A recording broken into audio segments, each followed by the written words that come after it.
তারেক রহমান বলেছেন যে যদি বিএনপি দুর্নীতিবাজদের দল হয় তাহলে জামাতের দুজন কেন বিএনপির মন্ত্রিসভায় ছিল।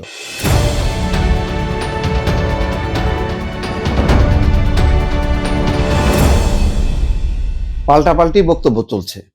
শফিকুর রহমান বলছেন ক্ষমতায় থাকার সময় জামাতের মন্ত্রীরা দুর্নীতি করেননি।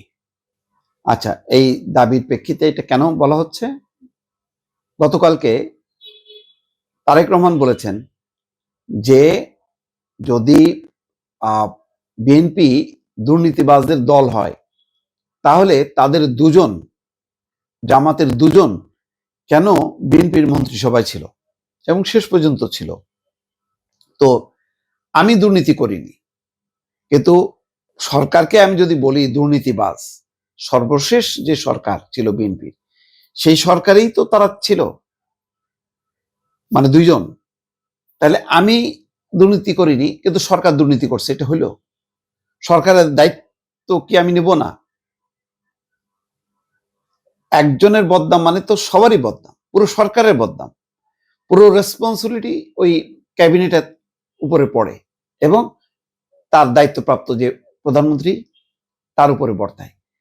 সেখানে নিজেকে কি বিচ্ছিন্ন করার কোন উপায় আছে? যেমন আওয়ামী লীগের যেই মানে দুর্নীতিবাজ সরকার বলাই তো হয় দুর্নীতিবাজ সরকার। তাহলে এখানে কি কেউ সৎ ছিল না? নিশ্চয়ই ছিল কেউ না কেউ, কিন্তু তাতে লাভ কি? আপনি যদি সত্যি দুর্নীতি মানে বিরুদ্ধে থাকেন, তাহলে যখন দেখছেন সরকারের বিরুদ্ধে দুর্নীতির আওয়াজ হচ্ছে, চ্যাম্পিয়ন হচ্ছে বারবার, তাহলে আপনি পদত্যাগ করেননি কেন? তার মানে আপনি সুবিধা নিছেন।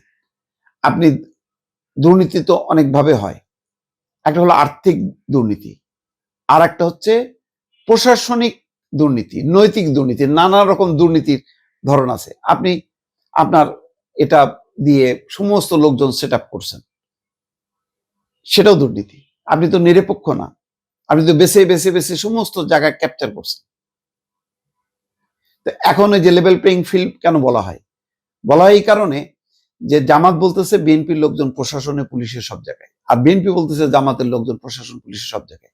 তাহলে দুটি অনিয়ম। এটাও কি দুর্নীতি না? আর্থিক বিষয়টাই শুধু দুর্নীতি, আর যেটা আমি প্রশাসনিক দুর্নীতি করব, অনিয়ম করব, সেটা কি দুর্নীতি না? দুর্নীতি তো। তো সুতরাং এই দায়টা নিতে হবে। আমি এই কথাটা বলবো না যে সর্বশেষ যে বিএনপির ক্যাবিনেট সেটা দুর্নীতিবাজ কি দুর্নীতিবাজ না, কিন্তু ওই ক্যাবিনেটের থেকে কেউ প্রতিবাদ করে পদত্যাগ করেননি দুর্নীতির মানে অভিযোগকে সামনে রেখে, কিন্তু এখন বলছেন যে ওইটা দুর্নীতিবাজ, আমরা জামাত ঠিক আছে কিন্তু বিএনপি দুর্নীতিবাজ। এটা হয় না। বলাই হয় জামাত বিএনপি জোট, বলাই হয় বিএনপি জামাত সরকার বা বিএনপি জামাত জোট। তাইলে আপনার সব দায়িত্ব, ভালোরও দায়িত্ব নিতে হবে আপনাকে, খারাপেরও দায়িত্ব নিতে হবে আপনার। এটাই হচ্ছে বিষয়। মতামত চাই আপনার।